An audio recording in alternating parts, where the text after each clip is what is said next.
Ini ku ahli sunnah ciri khasnya niku mbok wong tahu dosa kaya apa tetap dianggap Islam.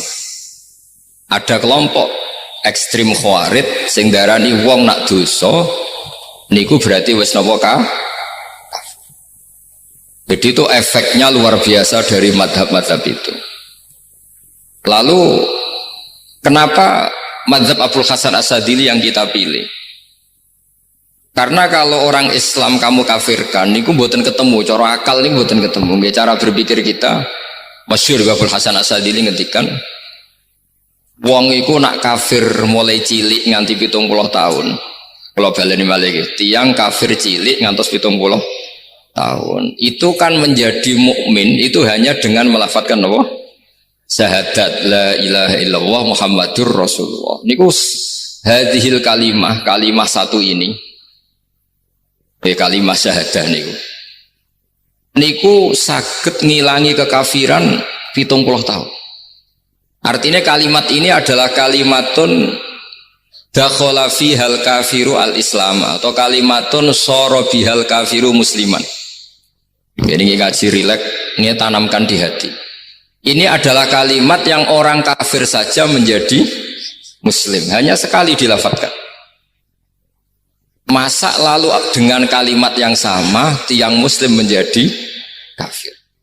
Nah, itu membuatkan ketemu akal. Makanya madhab takfiri, madhab gampang mengkafirkan orang itu jelas madhab yang enggak ada rujukannya sama sekali, enggak ada pegangan ilmiahnya sama sekali. Wong kafir wae jadi Islam, mosok wong Islam jadi kafir. Mau perkara tahlilan ning kuburan. Gara-gara tahlilannya nyekel patok dianggap napa? Kafir. Mergo dianggap jaluk napa? Jaluk bae, jaluk kufur. Mulane dawuh Said Muhammad masyhur itu diterjemah di seluruh bahasa di dunia. Wong-wong sing ngafirno iku mbok yo sekali-kali nginceng iku ngrungokno. Lho kula nu sampean tahlil iku yo ora seneng. Kadang sing tahlil yo rada kurang ajar. Kula niku yang ben nak mati, nak sing tahlil nang Jepang ora seneng. Mergo yo rada sombong lah wong tahlil iku yo kadang rada sombong. Misale ngaten, kula kiyaine jenengan. Dongane ngene, ya Allah, ini guru saya. Ingkana musinan fazid fi ihsani. Kalau dia baik, itu ya tambahlah kebaikannya. Mosok murid muni gurune baik itu kalau itu kan ngenyak uang. Ini soleh-soleh permanen dianggap noah. Jadi dungane itu ngeper ingkana musinan fazid fi ihsani. Wa ingkana musian fatajawas anhu. Misalnya kalau dia orang buruk, kalau beliau orang buruk yang kau maafkan. Maka orang-orang di luar sana yang mengatakan andekan tahlil itu baik pasti dilakukan sahabat, itu logika yang keliru. Sahabat gak mungkin kan nahlili Kanjeng Nabi ngendikan ingkana musinan sido kafir ngoten nggih mboten. Lah wong Kanjeng Nabi kok apike di ngendikano ingkana ini kok kafir. Wong Nabi kok ingkana andeng. Saiki pertanyaannya gini. Kita sebagai kiai, sebagai guru, ku murid nak tahlil ya rada kurang ajar sithik. Wong gurune kok diomongno ingkana musinan ambek ingkana musian. Nah pertanyaannya gini, lepas dari kira rada kurang ajar lah. Dalam tahlil itu rada kurang ajar karena nyebut guru ora kode kana musinan tapi ingkana musinan. Maksudnya kalau sampean sebagai murid kan mendapat kode kana musinan. Guru saya benar-benar orang baik, bukan ingkana andekan orang baik. Tapi ada satu kepastian bahwa ini tidak minta sama mayit. Jadi tujuan kalau kita minta mayit itu salah sama sekali. Wong kita datang ke kuburan malah memintakan ampunan untuk mayit. Kok iso darani njaluk iku piye? Ya mergo mau didelok kok adoh ketoke ngatong ya berarti njaluk. Lah ya wong fatwa kok berdasar inceng-incengan kok adoh niku iku ora jelas ya fatwa ini. Paham gitu? Terus jenengan kudu yakin, yakin bahwa mazhab kita itu yang benar, bahwa tahlilan di kuburan tidak kafir karena tidak minta ke mayit, malah memintakan untuk mayit atau memintakan ampunan untuk mayit. Cuma redaksi sing rontok ngoten niku dikurangi lah.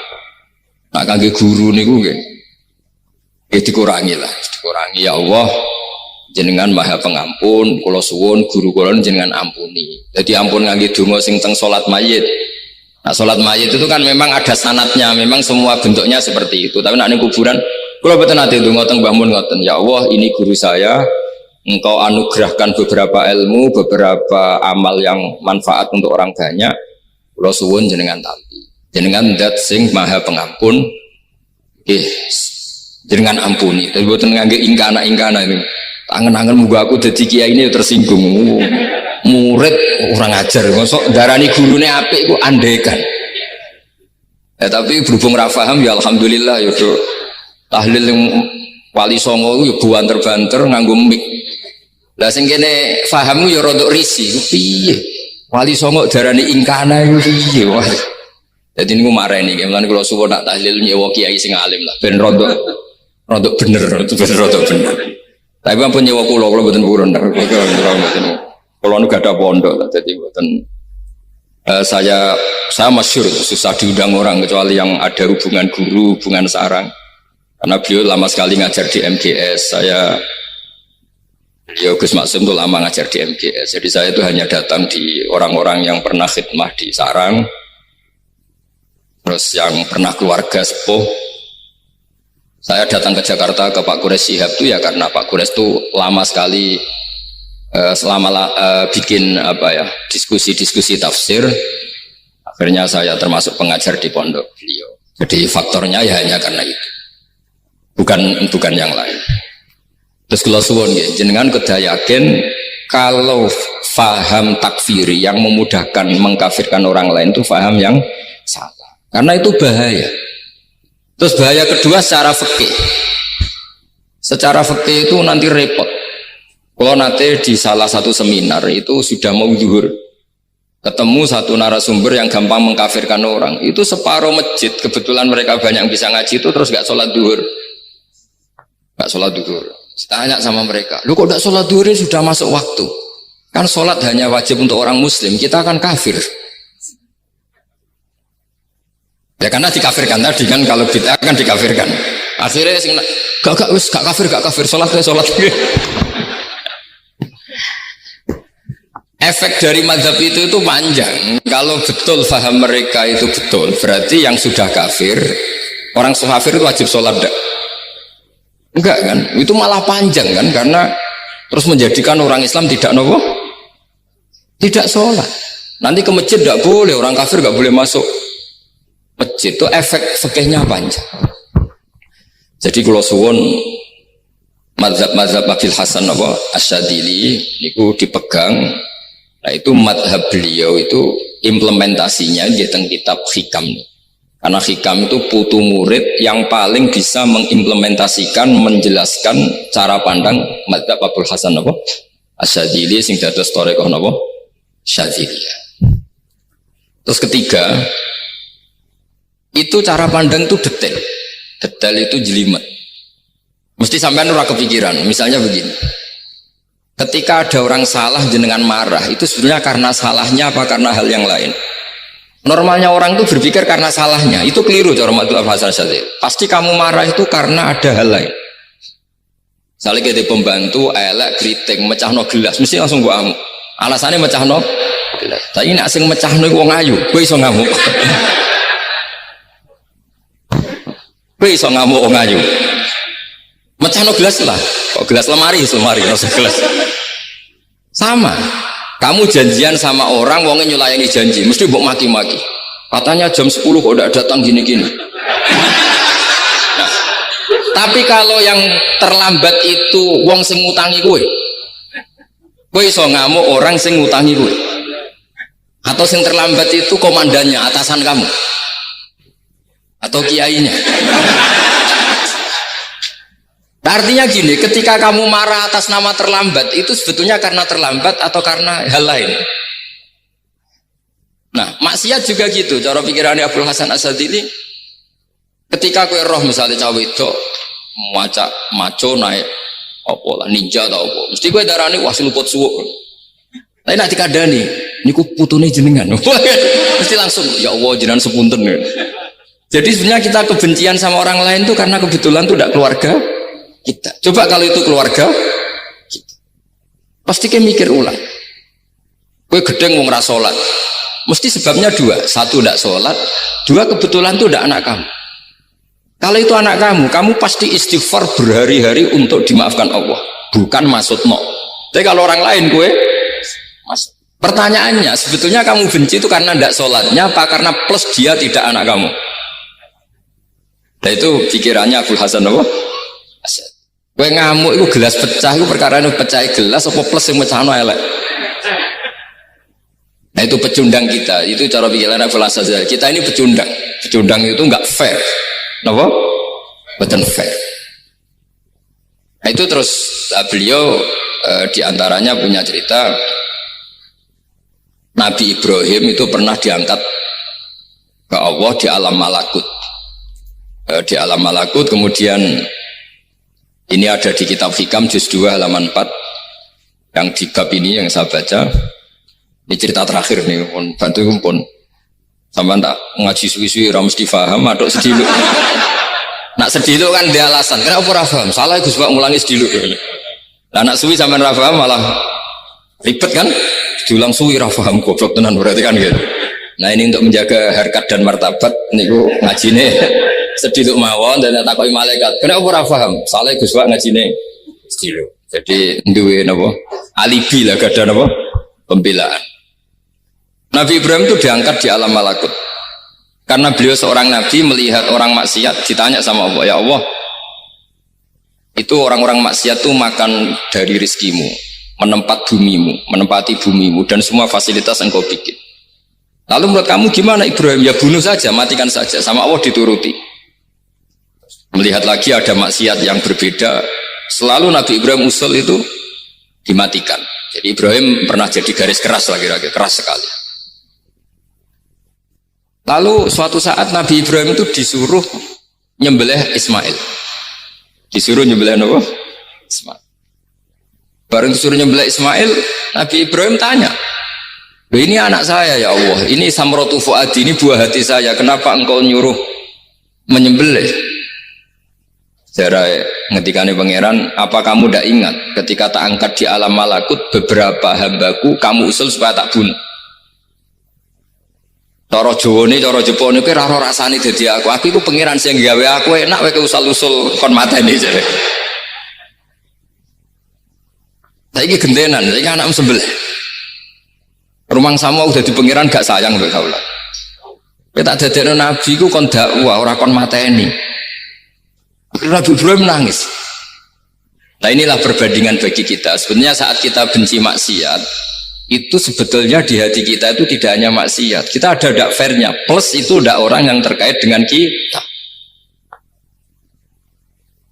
Jika misalnya mau wangkel, misalnya penyanyi sing piye mau wangkel. Suatu saat penyanyi gue aku, masa gue gelem dadi bojomu, hilang mangkelmu kan. Jadi pecundang, kita ini sebetulnya pecundang. Nah, syukur-syukur memang makom kamu sudah tinggi. Memang benar-benar benci karena maksiat. Paribasane wayu gelem mbok rabi tetap mangkel. Tapi saya tidak yakin. Soleh-soleh seperti ini imannya sampai seperti itu tidak yakin. Dan saya kalau yakin begitu berarti keyakinan salah itu salah dan bodoh itu, karena itu nggak terbukti. Makanya ini kitab baru kalian kitab Hikam, karena ini acara ngaji Hikam kula waos. Sedikit mawon kula waos ini jawabannya Nabi Ibrahim ketika disuruh nyembelih Ismail teng halaman 4 juz 2. Allahumma hadza waladi wa samratu fuadi wa habbun nasi ilayya. Fasami aku ilan yakul amatazkurul laylah allati sa'alta fiha ihlaka abdi awama ta'lamu anni rohimun bi'ibadi kama anta syakikun biwaladik. Jadi Ibrahim anak kamu sembelih. Kata Ibrahim, ini nggak mungkin Gusti, ini buah hati saya, kenapa engkau minta ini tak sembelih? Apa kamu tidak ingat pernah mengusulkan saya menghabisi sekian hamba saya? Kalau kamu bisa sayang anak kamu, saya juga sayang hamba-hamba kue enak wae. Mikir. Jadi makanya kalau suwon kita ini hidup harus insaf. Nak kira dia duit, iku yo mangkel tenan, loro tenan. Terus bojomu mbok kon sabar pas kowe ra ngekeki duit, iku yo ora fair. Yes ben-ben ngamuk. Satu kelihatan cerdas. Memang kondisi nggak punya uang itu harus ditanggapi dengan marah. Masa diapresiasi. Pinter mas kowe saiki dadi wong zuhud. Wah, ya ribet kan. Wes jos Mas sampean. Saya kira dia duit, sampean dadi wong zuhud, wong waro. Tapi ada mati bareng saiki. Jadi sebetulnya Allah bikin emosi itu andaikan boleh dibahasakan wis dipikir. Walau la dafu inna safa'duhum bi ba'dil lafasadatil. Jadi bumi ini sebaiknya itu diisi dengan sekian perbedaan. Tapi tidak konflik ya, perbedaan dengan konflik itu beda. Saya ulang lagi, bumi ini sebaiknya diisi dari sekian apa? Perbedaan, karena justru itu bagus.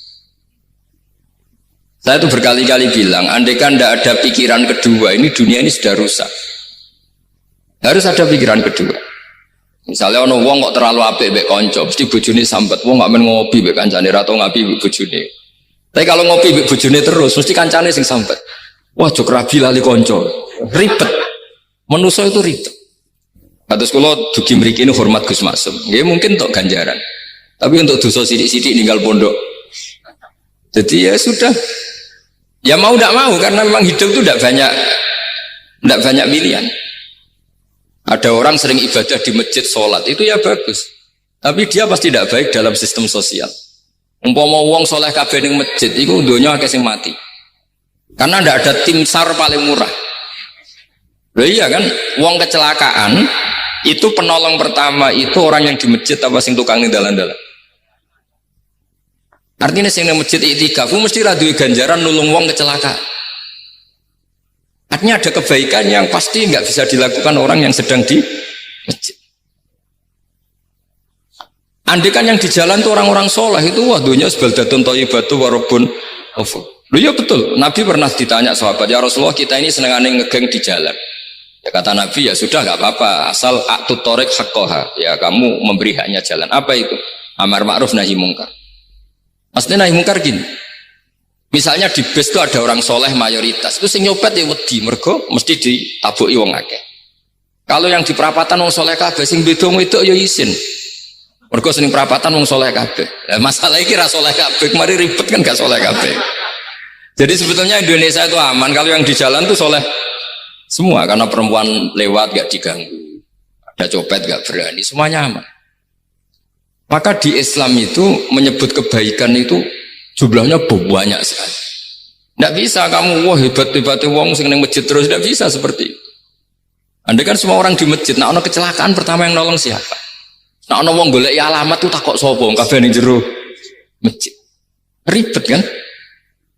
Nah, makanya ini Quran bikin aturan wala taq'udu bi kulli siratin tu'iduna wa tasudduna an sabilillah. Yang enggak boleh itu duduk di jalan sambil mengganggu atau mengancam hal-hal yang baik. Tapi kalau duduk di jalan justru membantu hal-hal yang baik, maka ini disyariatkan oleh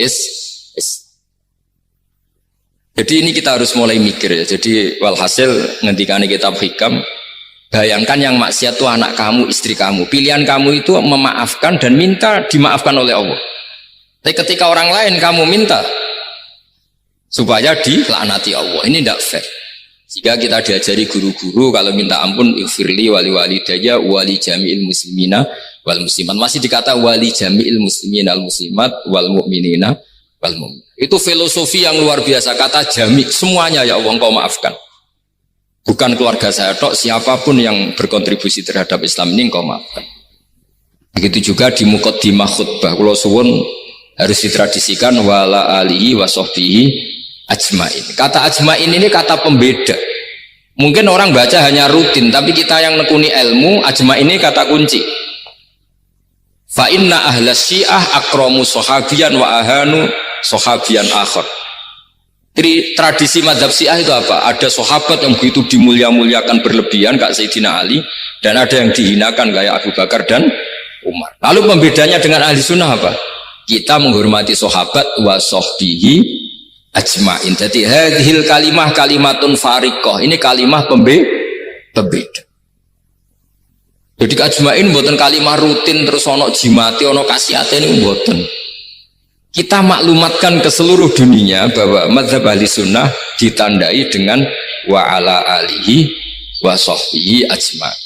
Lane dawe Basim wa nukrimu ahlal bait wa nukrimu jami'a ashab Rasulillah sallallahu alaihi wasallam. Wa nukrimu jami'a ashabi Rasulillah sallallahu alaihi wasallam. Ciri utama mazhab Ahlussunnah apa? Menghormati keluarganya Nabi dan menghormati seluruh, ada kalimat apa?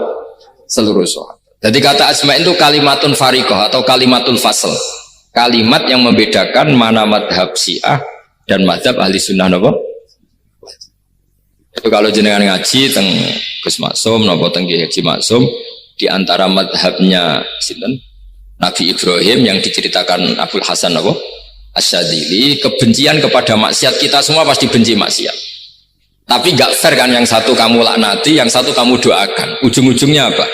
Ada unsur hadun nafsi. Kalau yang terkait dengan jenengan mbok dongakno di sepuro, nah yang gak ada terkait mbok pasutno. Ini kan gak fair, padahal sama-sama apa? Maksiat. Terus kalau suwun polemik tentang ketentuan gimana hukumnya ziarah kubur, ya hukumnya baik karena mendoakan atau memintakan ampun untuk yang mati, bukan meminta sama yang mati. Udah bisa Muhammad kena arah percaya rukokno wong didelok kok ado pancen yo ngeri kan, patoke diusap-usap bariku ndonga delok kok ado kan iku njaluk kuburan, padahal mayite ngeluhe perkara mau. Kadang nek sing kiai ini rapati iso ngaji sampean ingkana. Wali kok darani napa? Ya Allah, jika mayit ini, andekan mayit ini baik, maka dan andekan tidak. Lu cara kowe dadi mayite. Bocah ora jelas. Mayit. Nah, makanya ini cobalah kalau salat jenazah tidak apa-apa doa itu karena sanatnya seperti itu. Kalau doa guru ya diatur-atur yang baik lah, langsung mawon ya ghafiratunu wal khotiat gini-gini, saya mohon beliau amal baiknya jangan terima, amal buruknya jangan ampuni, karena guru juga manusia tidak nabi.